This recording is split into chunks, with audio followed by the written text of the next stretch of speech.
Astaghfirullah.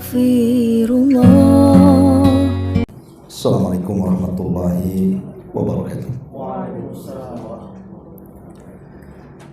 Alhamdulillah wassalatu wassalamu ala rasulillah wa ala alihi wa sahbihi wa mawala wa la hawla wa la quwata illa billahi wa ba'd. Alhamdulillah, segala puja dan puji hanya milik Allah subhanahu wa ta'ala. Salawat dan juga salam tetap ditahdiahkan kepada Rasul kita Nabi besar Muhammad sallallahu alaihi wasallam. Dan kajian kita tadi saya WA yang hubungi saya, siapa tadi itu? Iya. Kajian Arba'in Nawawi tapi tidak tahu nomor hadisnya. Jadi saya bingung juga jadinya. 10 Ustaz. Iya. Jadi nggak sempat baca. Oh gitu. Ya sudah, nanti kalau kajian berikutnya lagi. Mungkin sekarang kita tema yang lain dulu. Karena harus baca dulu kalau kita mau mengisi kajian itu, kan tidak mungkin langsung gitu. Ya mungkin kajian di siang hari ini yang ringan-ringan saja tentang sebab hilangnya berkah di dalam rumah. Ma'asyiral muslimin wal muslimat rahimani wa rahimakumullah. Terkadang seseorang itu berangan-angan dan bercita-cita kalau sudah berumah tangga, punya pasangan, punya anak, dan begitu seterusnya. Saya kira semua manusia itu menghendaki kebahagiaan. Tapi terkadang kenyataan pahit pula yang dihadapi setiap orang yang berumah tangga itu. Terkadang banyak cekcok antara suami istri, cekcok antara anak dan juga orang tua. Belum lagi kemudian masalah-masalah tetangga, belum lagi masalah kesehatan dan macam-macam. Karena berkah itu kan artinya kebaikan yang mencakup segalanya, mencakup ekonomi, mencakup kesehatan, mencakup keluarga, dan begitu seterusnya. Tentu ada sebab-sebabnya kenapa kemudian banyak perkara yang kita tidak inginkan terjadi dalam rumah itu. Itu karena hilangnya berkah. Pertama, di antara sebab hilangnya berkah itu karena seseorang itu dalam waktu yang lama itu tidak pernah membaca surah Al-Baqarah. Karena Nabi SAW yang mengatakan dalam sebuah hadis yang sahih, Iqra'u surat Al-Baqarati fa inna akhdaha barakatun wa tarkaha hasratun wa la tastati'uha batalatun.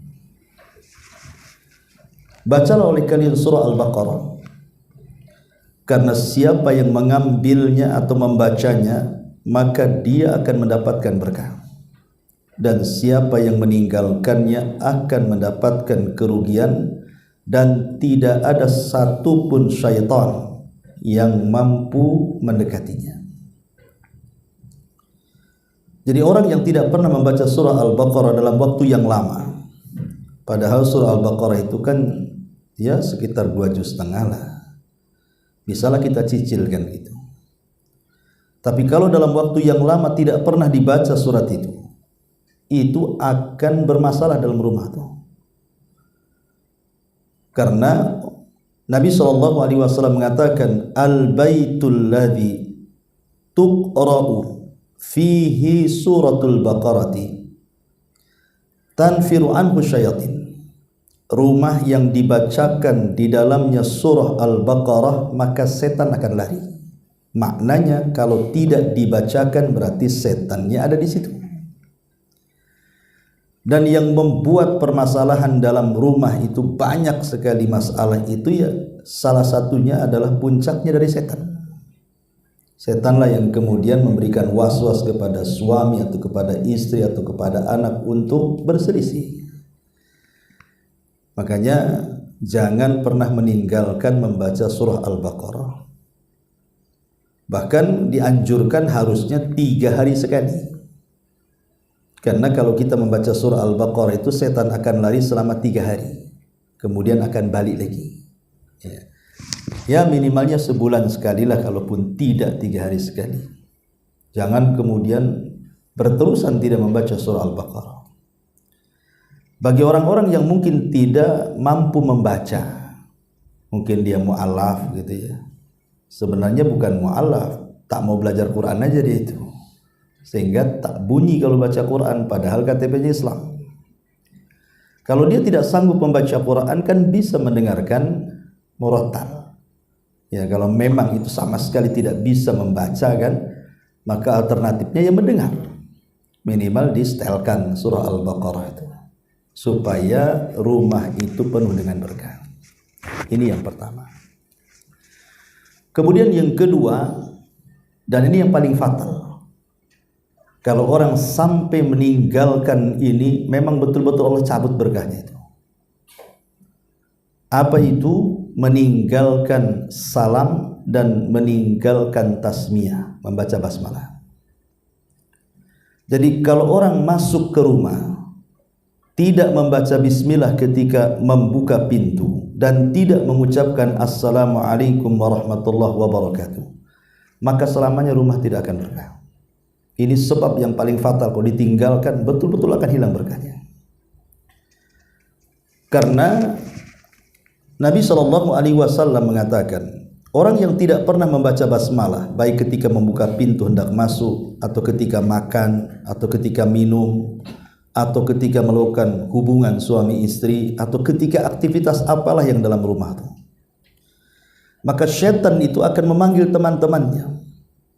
Sebagaimana hadis yang sahih, qala syaitanu li ashabihi, maka syaitan akan berbicara dengan kawan-kawannya, di rumah ini ada mabit untuk kalian, ada tempat tinggal untuk kalian, dan juga ada asya untuk kalian. Asya itu artinya makan malam untuk kalian. Jadi kalau kita meninggalkan dua perkara ini, tidak mengucapkan salam dan tidak membaca basmalah, dipastikan rumah itu banyak setannya. Karena setan itu mengajak kawan-kawannya, masalahnya mengajak kawan-kawannya, akhirnya jadi ramai lah di rumah tuh. Cuman nggak nampak saja, kalau ditampakkan kita pula lari dari rumah. Tapi hakikatnya di rumah itu penuh dengan setan. Tetapi kata Nabi SAW, "Idza dakhala ar-rajulu al-baita thumma dzakara Allah." Apabila seseorang itu masuk ke dalam rumah kemudian dia mengingat Allah dengan baca basmalah, maka pemimpin setan mengatakan, "La mabita lakum wala asya." Tidak ada tempat di sini untuk kalian dan tidak ada makan di sini untuk kalian. Tapi sebaliknya, kalau kita tidak baca basmalah, maka setan akan menginap dan ikut makan. Termasuk juga orang yang tidak mengucapkan salam. Makanya Nabi SAW mengatakan kepada Anas ibn Malik radhiyallahu an, pembantunya, "Ya Anas, idza dakhalta baitaka," kalau kau masuk ke rumahmu, fasallim ala ahli, maka ucapkan salam kepada keluargamu, takun barakatun laka wa li ahlika, maka salam yang kau lontarkan itu akan menjadi berkah bagi dirimu dan berkah bagi keluargamu. Ya, Ustaz, bagaimana kalau di rumah itu nggak ada orang? Nggak ada masalah. Ada orang atau tidak ada orang, tetap baca basmalah dan kita katakan assalamualaikum warahmatullahi wabarakatuh. Kenapa? Karena ada yang jawab. Siapa yang jawab? Malaikat yang di rumah tuh. Jadi walaupun di rumah itu tidak ada penghuninya, tetap kita mengucapkan salam. Karena dua perkara ini kalau ditinggalkan dipastikan hilang berkah. Jadi jangan melupakan salam dan jangan melupakan basmalah. Ini yang kedua. Kemudian yang ketiga, tarkud dzikri, meninggalkan zikir. Meninggalkan zikir. Zikir ini kan macam-macam ya, ada zikir pagi petang, ada zikir sebelum tidur, ada zikir keluar rumah, macam-macam zikir itu. Nabi SAW mengatakan, mathalul ladzi yadhkuru rabbah wal ladzi la yadhkuru rabbah kamathalil hayy wal mayyit. Kata Nabi SAW, permisalan orang yang senantiasa lisannya mengucapkan zikir kepada Rabbnya dan permisalan orang yang tidak pernah mengucapkan zikir kepada Rabbnya itu sama dengan orang yang hidup dan yang mati. Jadi kalau orang senantiasa berzikir, memang dia hidup tuh, jasad dan ruhnya itu. Tapi kalau seandainya tidak pernah berzikir, jasadnya saja yang hidup, ruhnya enggak ada. Dalam riwayat, kajifatil himar, seperti bangkai keledai. Orang yang tidak pernah berzikir itu. Makanya biasakan berzikir, apalagi zikir pagi petang itu betul-betul bisa menjaga kita dari syaitan itu. Karena zikir pagi petang itu kalau kita baca itu isinya penuh dengan tauhid. Jadi permulaannya itu rata-rata dimulai dengan kalimat la ilaha illallah. Termasuk di situ ada ayat kursihnya, ada surah al-ikhlasnya, muawwidhatainnya, kemudian di situ juga ada sayyidul istighfarnya. Kan kalau kita baca kan lengkap tuh zikir pagi dan petang itu. Dan kalau kita baca setiap hari, yakin rumahnya penuh berkah. Jadi jangan tinggalkan zikir. Ini yang ketiga. Kemudian yang keempat, rumah yang tidak akan diberkahi itu adalah rumah yang penuh dengan kezaliman dan kemaksiatan. Mungkin anak durhaka dengan orang tuanya, atau sebaliknya, bukan hanya anak durhaka kepada orang tua banyak juga yang durhaka kepada anaknya. Tidak pernah memberikan hak tanggung jawabnya selaku orang tua kepada anaknya, tidak pernah mendidiknya, itu kan durhaka juga. Ya. Kemudian juga memutus silaturahim, di dalamnya, menzalimi kerabatnya. Maka kalau dalam rumah itu penuh dengan kezaliman, mulai dari durhaka kepada orang tua, memutus silaturahim, kemudian bermaksiat dalam rumah, maka dipastikan rumah itu penuh dengan setan dan tidak akan diberkahi. Makanya kurangi, artinya kalau tidak bisa dihilangkan gitu, maka dibiasakan berbuat baik supaya rumah itu penuh dengan berkah. Ini yang keempat. Yang kelima,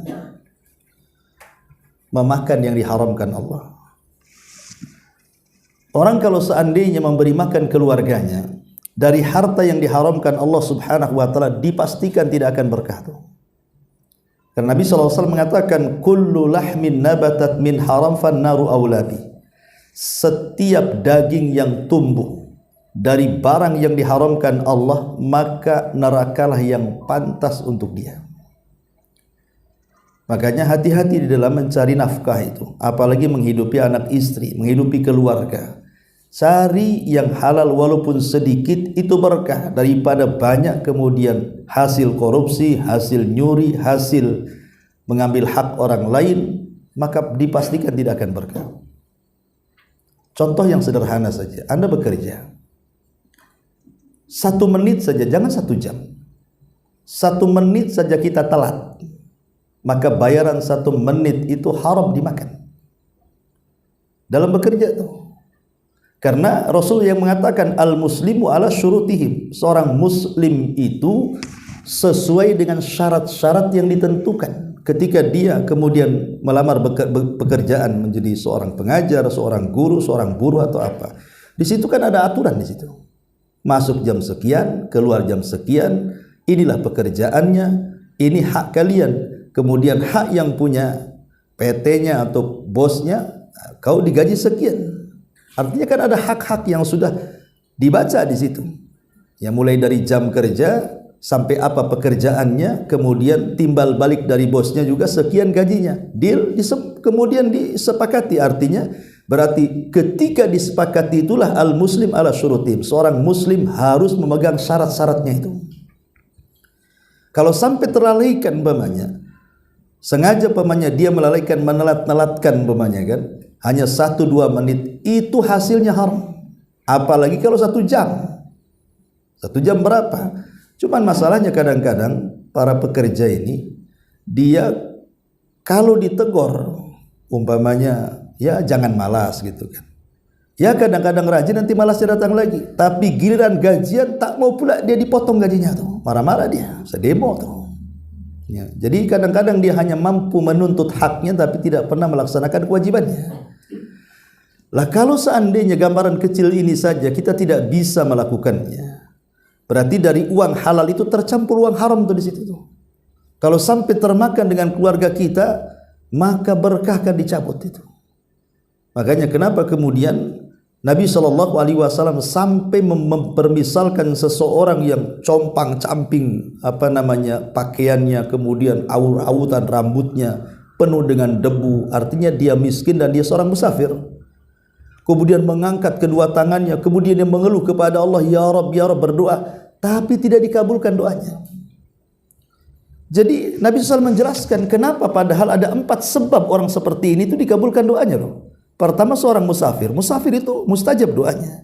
Yang kedua orang susah itu mustajab doanya. Yang ketiga mengangkat kedua tangan itu mustajab doanya. Yang keempat dia mengeluh seperti anak meminta kepada orang tuanya kepada Allah. Itu salah satu sebab mustajab doa. Tapi 4-empatnya ada pun tidak diijabah doanya. Kenapa? Karena doanya tidak berkah.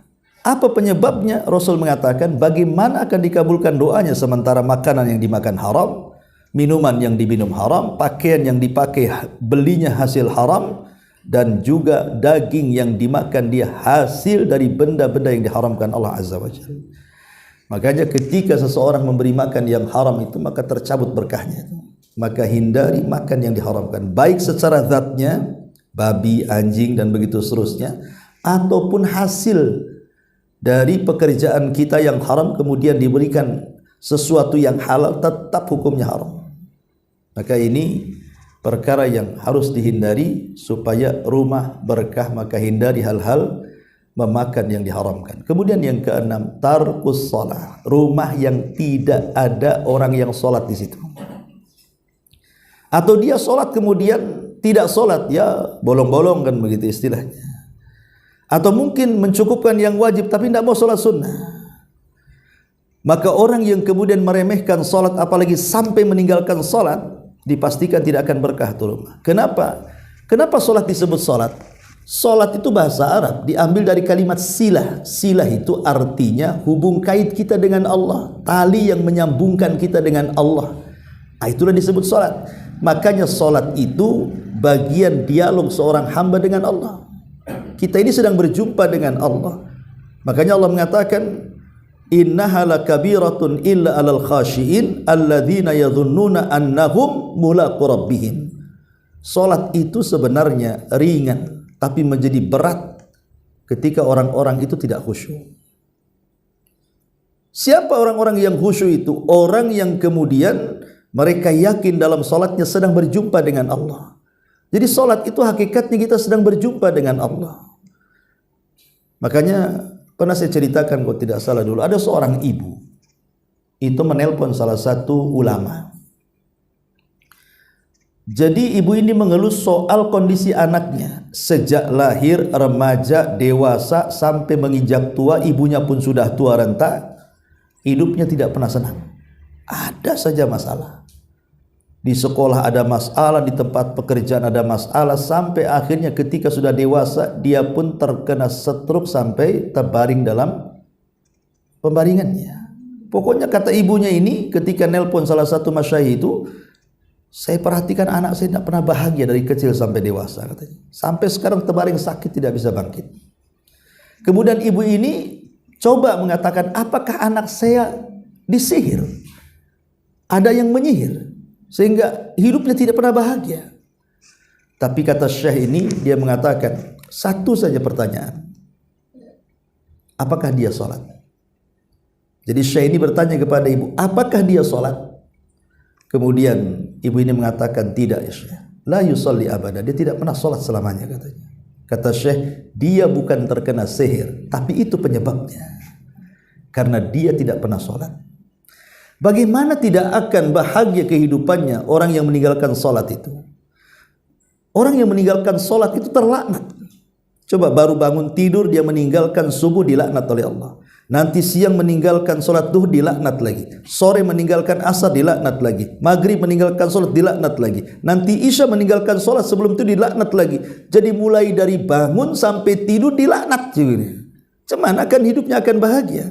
Sementara sholat itu hubungan kita dengan Allah. Kalau talinya putus, bagaimana Allah akan menjaga kita? Oh, terputus talinya. Makanya kata para ulama, orang yang dicabut berkahnya itu ketika dalam rumah itu meninggalkan sholat. Maka jangan pernah tinggalkan sholat. Ya, ini yang keenam. Kemudian yang ketujuh, berkah hilang dalam rumah itu adalah malas. Makanya ada ulama itu mengarang kitab namanya Al-Barakatu fil Harakati. Berkah itu ada dalam harakat. Harakat itu pergerakan badan. Ya. Malas itu selamanya tidak akan bawa berkah. Tapi orang yang rajin gitu ya, bahasa kitanya apa ya, rajin, pokoknya bergerak tuh badan itu, bergerak sana sini melakukan aktivitas, itu yang berkah biasanya. Tapi kalau orang kerjanya tidur saja, nggak akan berkah hidupnya tuh. Jadi kalau orang banyak tidur, tidak banyak bergerak gitu ya, tidak banyak berpikir, nggak akan berkah hidupnya. Makanya tadi saya katakan sampai ada ulama mengarang kitab Al-Barakatu fil Harakah. Berkah itu ada dalam pergerakan. Ya, jadi kalau orang rajin itu pasti berkah hidupnya. Orang malas itu nggak akan berkah hidupnya. Termasuk juga orang yang tidur setelah fajar. Orang yang membiasakan tidur setelah subuh itu tidak akan berkah hidupnya. Kata Imam Ibnul Qayyim rahimahullahu taala, orang yang membiasakan tidur setelah subuh itu akan dicabut berkah dirinya, keluarganya, usahanya dan kehidupannya. Kenapa? Karena disitulah waktu Allah turunkan berkah. Nabi SAW sampai mendoakan, Allahumma barik li ummati fi bukuriha. Ya Allah, berkahi umatku di waktu pagi. Kapan? Setelah subuh sampai terbit matahari. Itu waktu berkah. Jangan tidur. Kalau bisa jangan tidur. Disitulah rahasia hidup rizki kita satu hari. Lah habis subuh sampai waktu terbit matahari itu berdoa banyak-banyak. Supaya kita ini mendapatkan rizki satu hari penuh itu dengan rizki yang baik, rizki yang halal, rizki yang berkah. Minta kepada Allah, itu rahasia hidup kita di pagi hari itu. Makanya Nabi SAW mewanti-wanti. Kecuali memang mungkin kita ini lelah, letih gitu ya, atau sakit ya, mungkin terpaksa tidur kan. Tapi kalau seandainya kita tidak lelah, kita tidak sakit, hanya malas saja kemudian tidur habis subuh, dipastikan tidak berkah hidupnya tuh. Makanya lihat bagaimana Nabi SAW memanfaatkan setelah subuh itu untuk menyerbu dalam peperangan.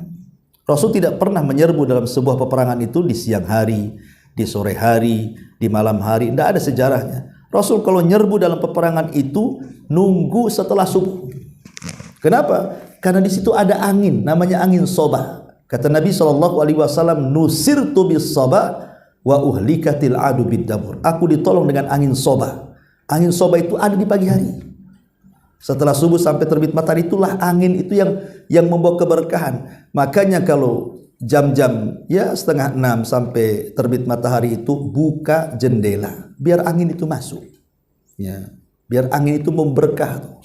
Lihat bagaimana kalau kita melihat tentang hadis-hadis bagaimana sahabiah, para wanita di zaman Rasul yang mereka sholat berjamaah bersama Rasul itu tidak akan kita dapati riwayat satu pun mereka sholat jamaah bersama Rasul itu di waktu zuhur, asar, isya, maghrib. Yang ada riwayat itu di waktu subuh. Para wanita di zaman Rasul itu ikut berjamaah di waktu subuh. Tapi di waktu-waktu yang tidak ada riwayatnya. Bukan berarti dilarang. Boleh melaksanakan jamaah wanita itu di semua waktu, sholat 5 waktu tentu dengan syarat-syarat. Tetapi maksud saya riwayat yang sampai kepada kita wanita-wanita di zaman Rasul ketika mereka sholat jamaah ke masjid itu hanya ada di waktu subuh. Kenapa di waktu subuh pertanyaannya? Ya, karena mereka untuk membiasakan ya tadi ingin mengambil manfaat angin soba dengan cara riyadhah, bergerak olahraga. Jalan kaki ke masjid kemudian pulang itu kan sehat jadinya. Makanya di antara berkah hilang dalam rumah itu adalah kebiasaan tidur setelah subuh. Maka tinggalkan ya, jangan sampai kita tukang tidur di situ. Kalaupun mau tidur setelah itulah. Setelah terbit matahari silahkan mau tidur. Tapi kalau bisa di jam-jam segitu jangan tidur.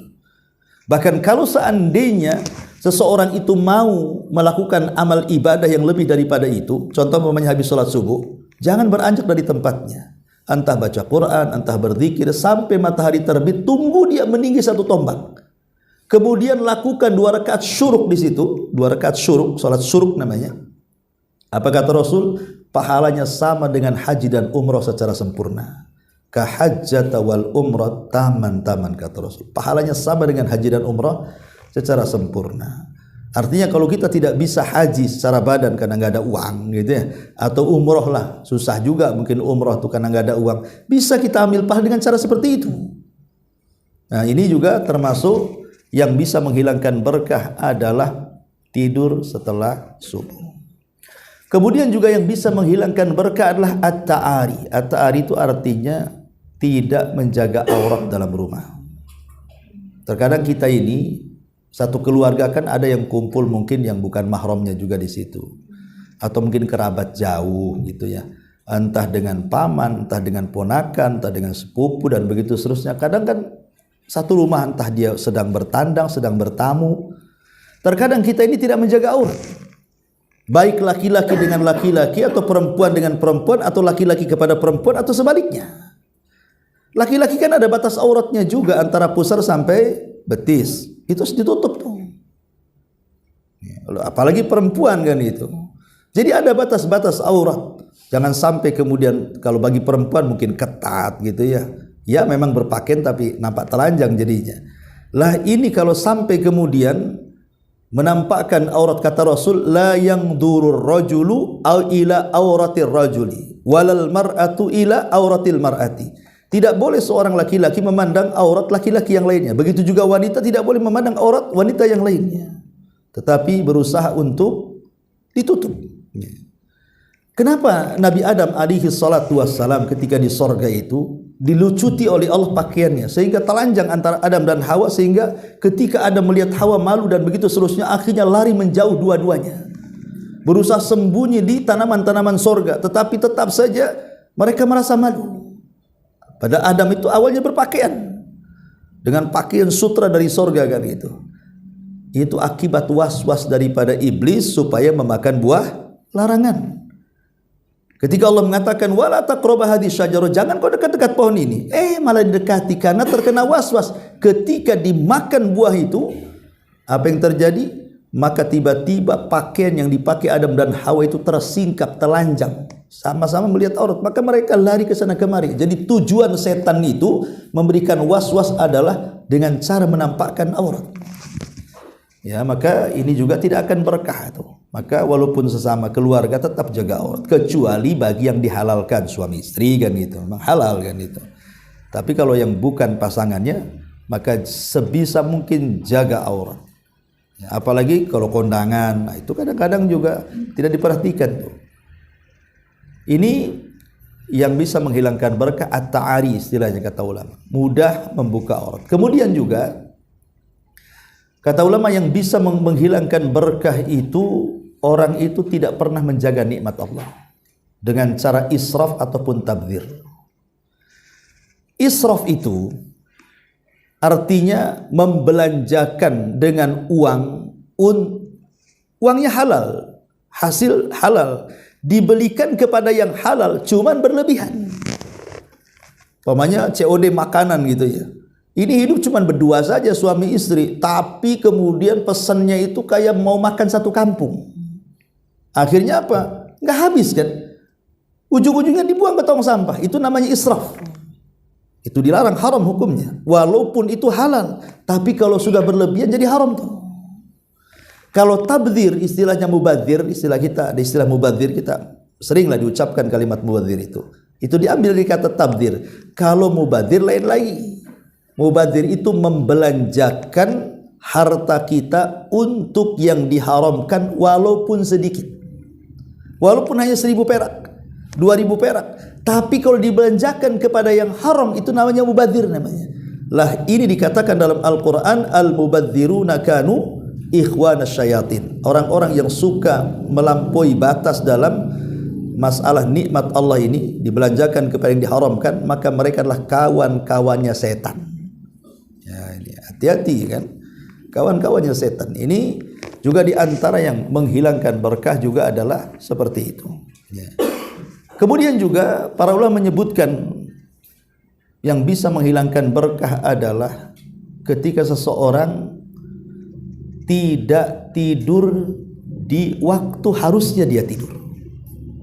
Contoh umpamanya ba'da isya.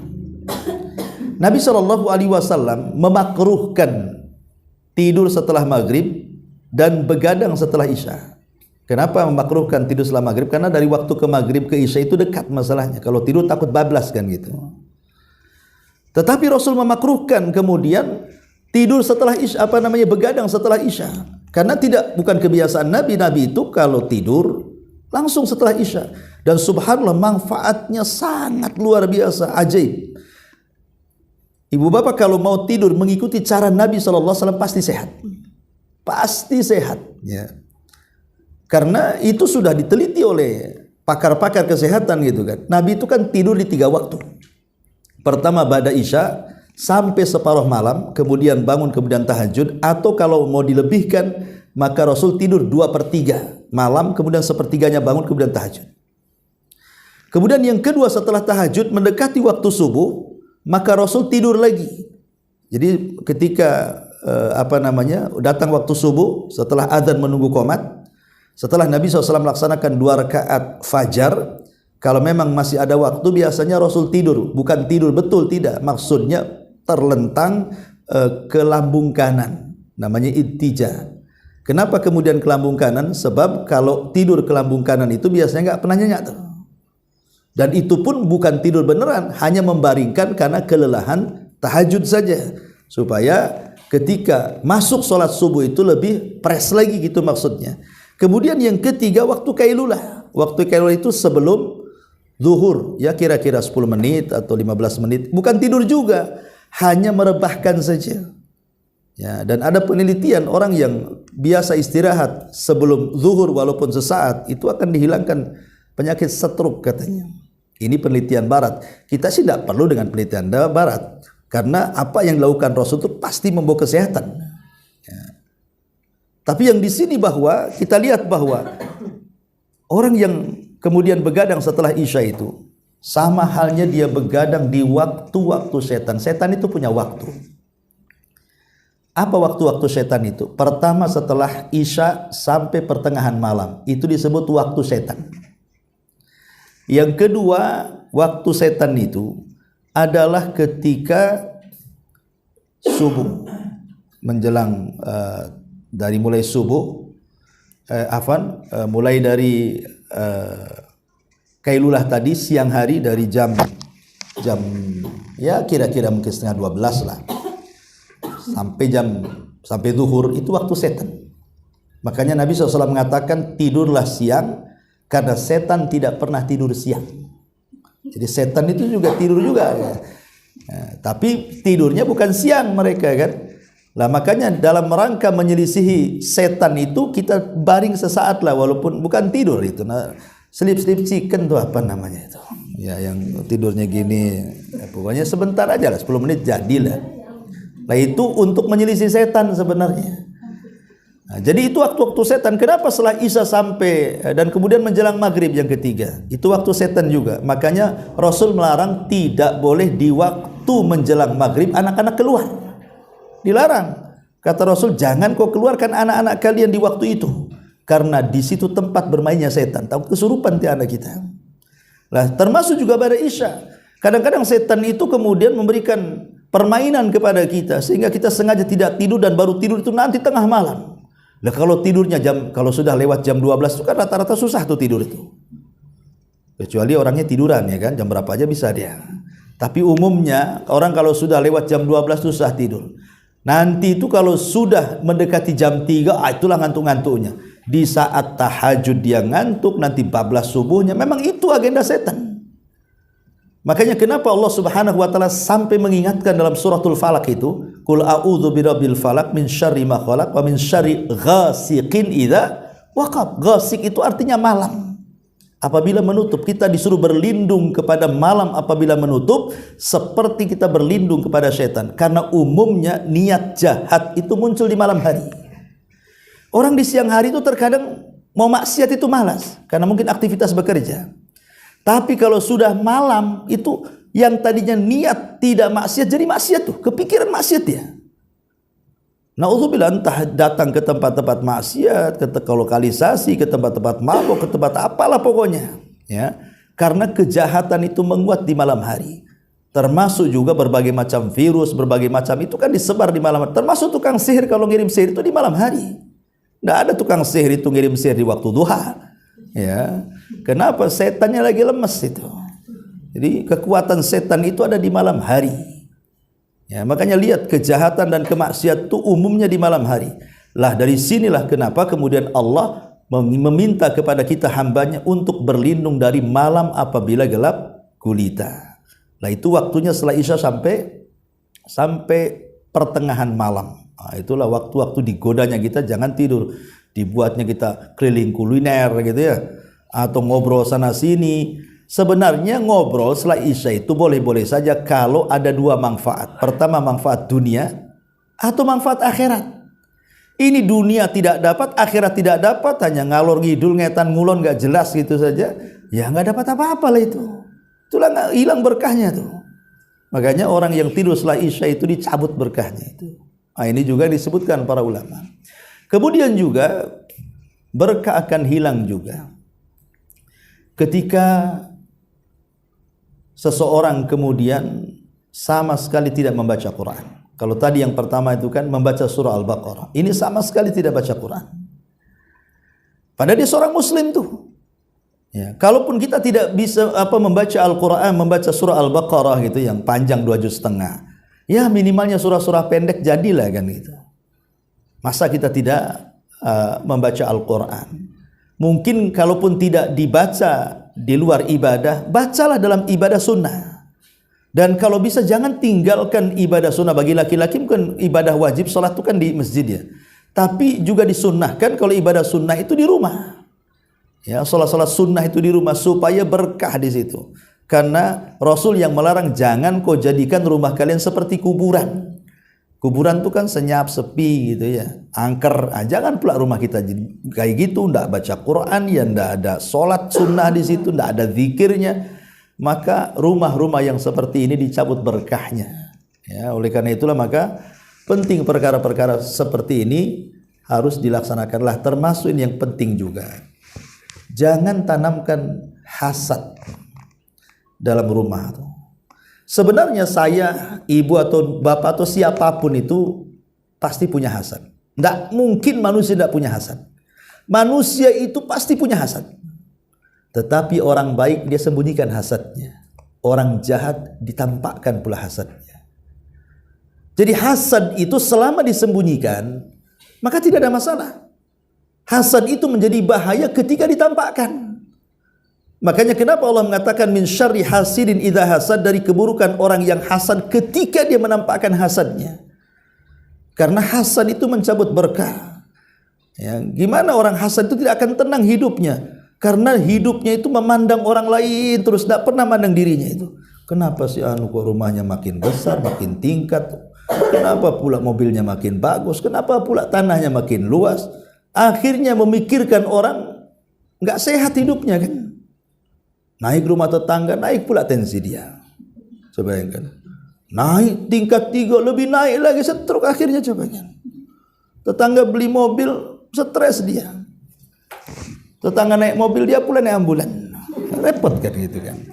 Nah ini masalah. Orang yang hasad itu diistilahkan para ulama halakal hasid qoblal mahsud. Orang yang hasad itu biasanya hancur duluan daripada yang dihasadi. Karena yang dihasadi kan tenang-tenang saja. Tapi ingat, terkadang orang hasad itu punya ain dalam matanya. Ain itu penyakit sihir artinya. Jadi ada penyakit yang disebut ain, dan rata-rata manusia mati itu karena ain. Rata-rata manusia itu tanpa sadar itu mati karena ain. Dari ain itulah lahir banyak penyakit itu.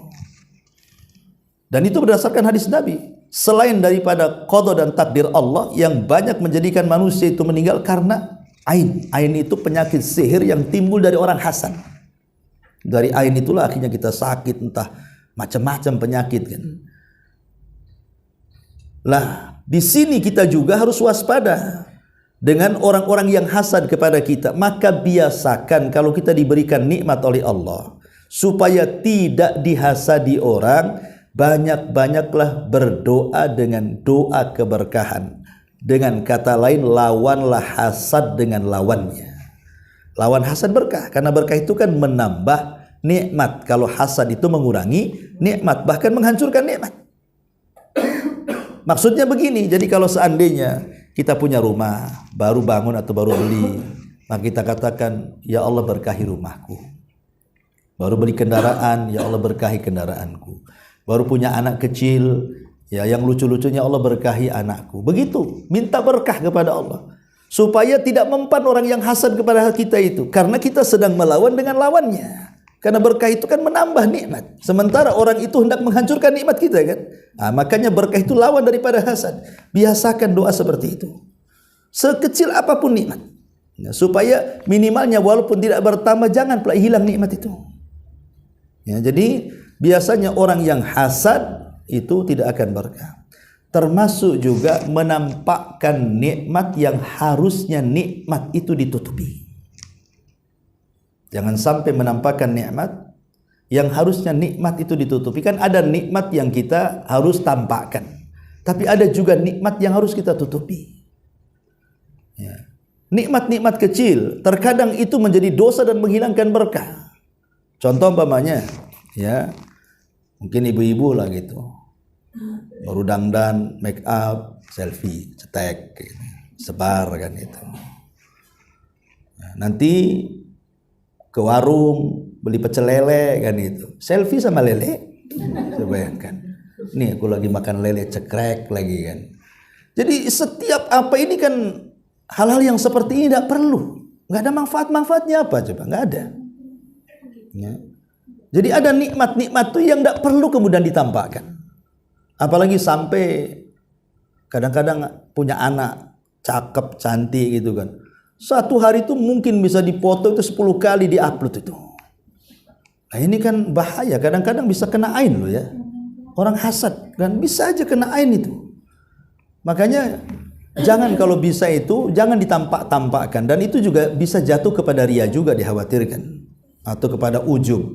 Akhirnya kan yang tadinya nggak punya dosa jadi punya dosa. Apalagi sampai buka aurat lagi, kemudian diupload ke sana kemari, ada orang yang pandai edit diedit pula. Ini kan masalah jadinya kan. Nah jadi itu juga perkara-perkara yang bisa menghilangkan berkah dalam rumah. Dan sebenarnya banyak sekali ya kalau kita mau rinci, tapi waktu juga mungkin kita buat tanya jawab sajalah biar lebih hidup lagi. Silakan kalau yang mau bertanya atau mau menjawab juga nggak apa-apa. Ya.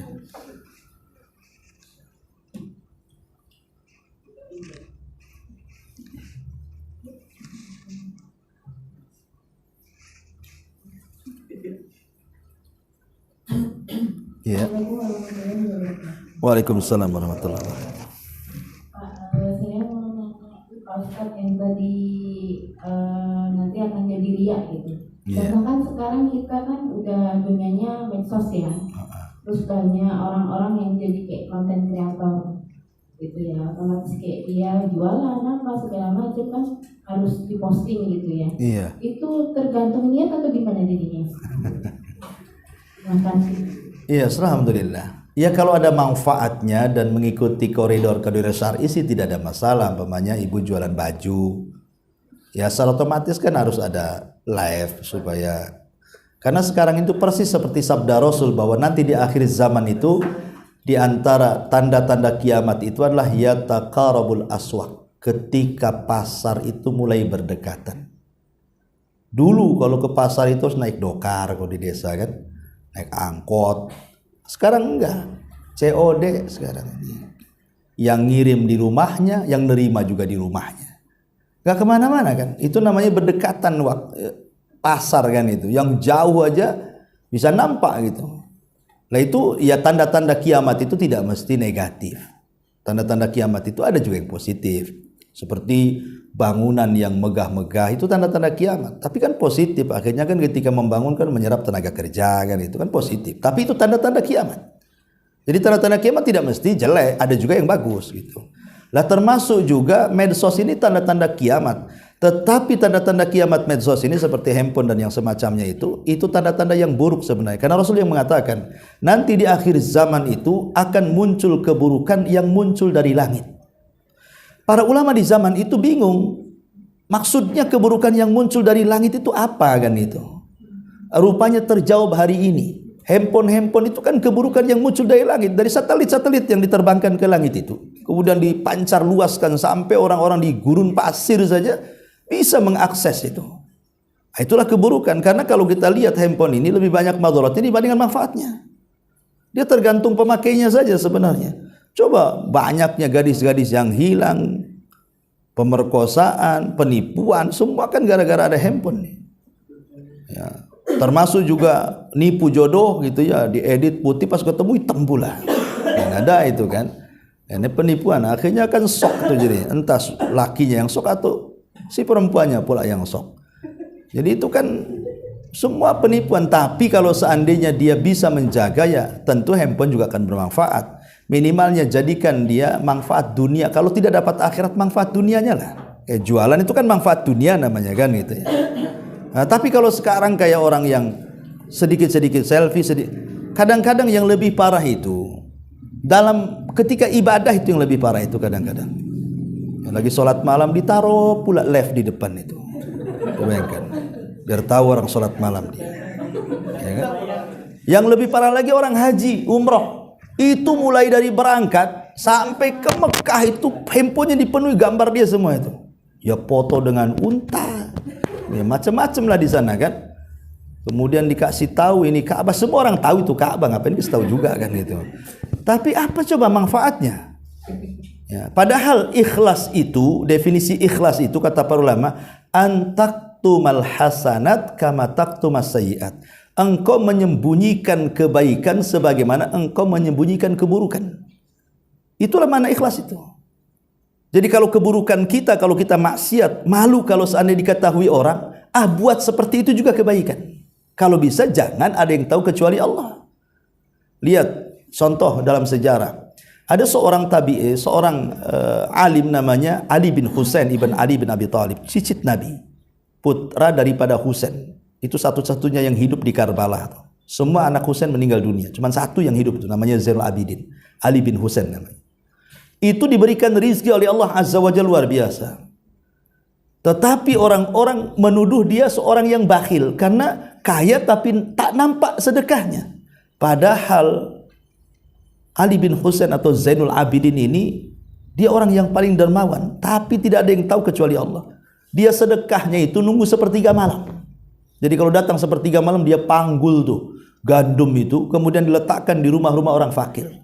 Setiap malam 70 orang fakir minimal diletakkan gandum, diangkat sendiri, tidak ada yang tahu. Pokoknya orang miskin buka pintu aja udah ada beras. Nanti kalau sudah habis kok ada beras lagi, dan itu bertahun-tahun. Lah orang-orang yang kemudian diberikan sedekah, malah mereka menuduh bahwa Zainul Abidin itu bakhil, padahal dia yang sedekah tiap malam, tidak ada yang tahu. Ketahuannya itu setelah dia meninggal. Diberitahu oleh pemandi jenazah itu bahwa punggungnya rusak karena setiap malam mikul gandum. Dan betul setelah kematiannya sudah tidak ada lagi gandum di rumah-rumah orang-orang miskin itu. Baru ketahuan siapa yang selama ini menghantar beras itu. Lah itu namanya, itu baru ikhlas kan itu ya. Nah, itulah ikhlas namanya seperti itu. Kita menyembunyikan kebaikan sebagaimana kita menyembunyikan keburukan. Tapi terkadang ada memang amal-amalan itu yang harus kita tampakkan hanya sekedar memberikan contoh. Supaya yang lain tergerak, kita kasih contoh sedekah umpamanya kan. Umpamanya di WA nih, grup WA. Ini ada bantuan untuk masjid, untuk ini, untuk ini. Nah, biar tergerak yang lainnya, ya sudahlah, saya nyumbang sekian. Setelah kita ditulis, berudul yang lainnya ikut nyumbang. Gitu. Nah, itu tidak ada masalah. Ya, tetapi kalau tujuannya ria, itu yang tak boleh. Karena biasanya ujian keikhlasan itu terkadang itu teruji setelah bertahun-tahun. Orang sudah 20 tahun ikhlas, kadang-kadang jadi ria loh. Umpamanya begini contohnya. Anda nyumbang ke sekolah saya, ke pesantren saya. Sudah 20 tahun. Mungkin sudah diterima hakikatnya karena nggak pernah disebut-sebut. Tapi setelah 20 tahun kemudian berkunjung ke pondok saya. Kemudian Anda mengatakan, itu tuh tiang itu dulu saya yang nyumbang tuh katanya. Nah, kan? Padahal sudah 20 tahun itu. Kok dia bisa ngomong begitu tuh? Ya. Kok nggak berubah tiang yang saya sumbang ya katanya. Nah, ini mulai ini. Nah, kadang-kadang ikhlas itu tergoda. Ya, tergoda, mudah tergoda. Kepancing itu mudah sekali orang untuk ria. Maka kembali kepada pertanyaan tadi, ya kalau seandainya untuk usaha gitu ya, dan selama tidak menyelisih syariat tidak ada masalah, kan itu perkara mubah saja. Ya, tapi kalau tidak ada manfaat seperti tadi sedikit-sedikit selfie, ya itu sebaiknya ditinggalkanlah kebiasaan itu. Ya. Wallahu a'lam. Ada lagi?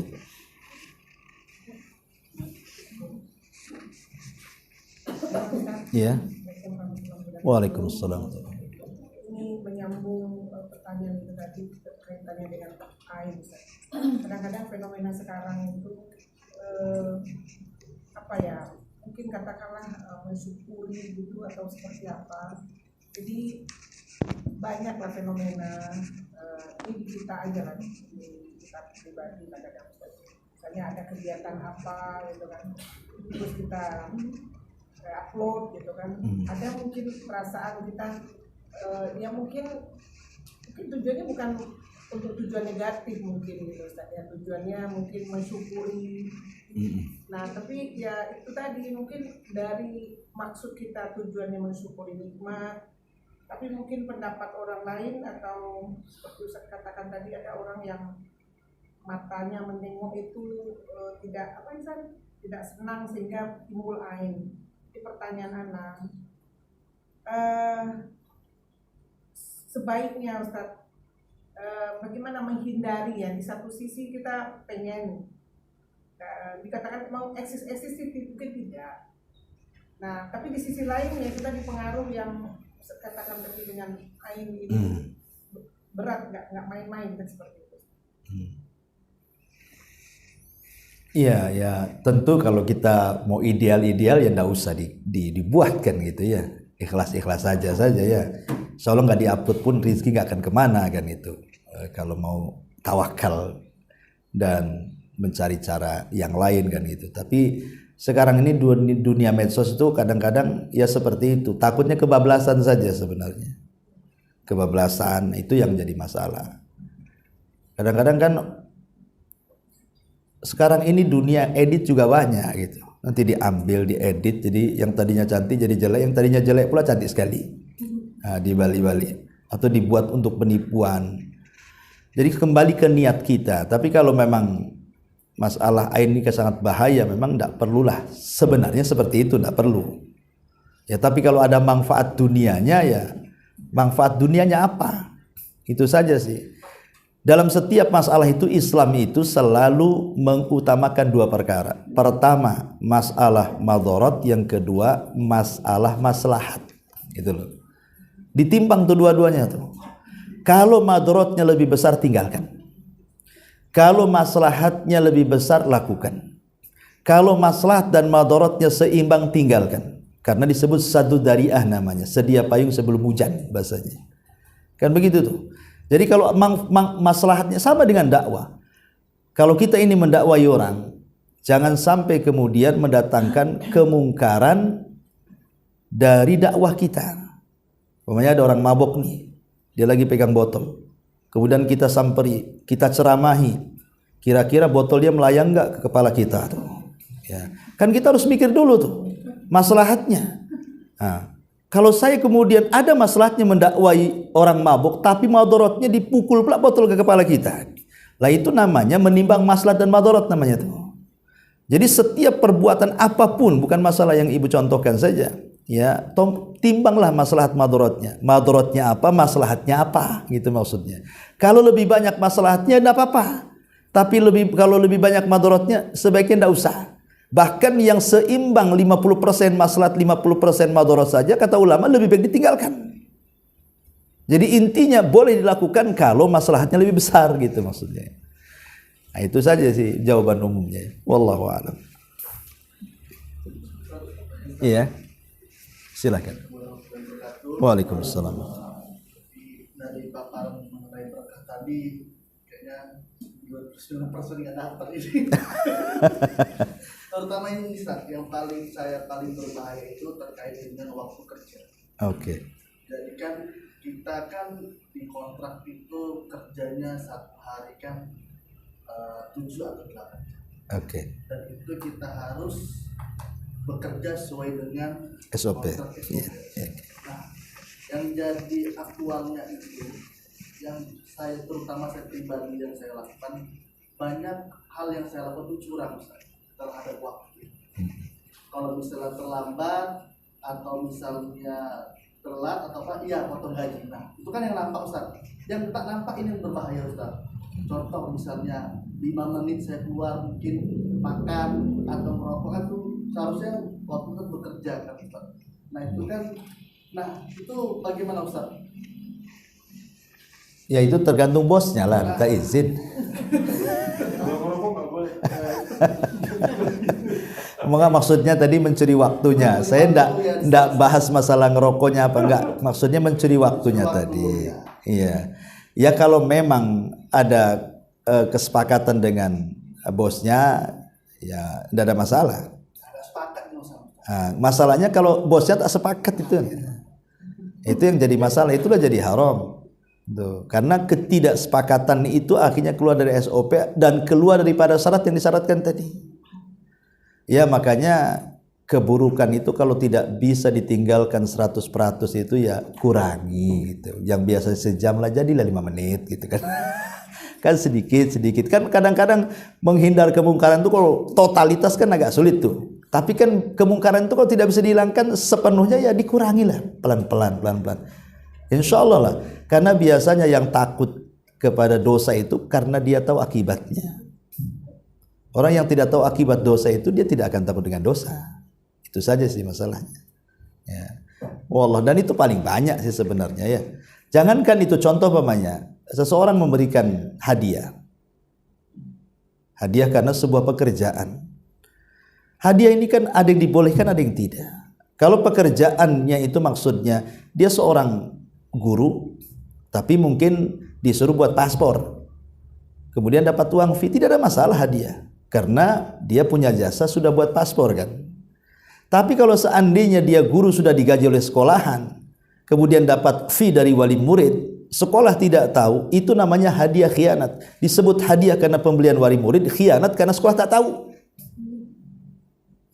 Tidak boleh diterima. Kecuali kalau dari pihak sekolahan mengatakan boleh kalian terima hadiah dari wali murid, itu sudah boleh karena dari pihak sekolah membolehkan, dan itu berlaku pada semua pekerjaan. Nah, cuman masalahnya kan kita ini sudah masuk ke lingkaran setan. Kalau nggak ngasih fee itu kadang-kadang nggak jalan proyek itu kan gitu ya. Itu ya repotnya sekarang ini. Ya. Wallahu alam. Ya mudah-mudahan banyak istighfar aja lah kita. Iya.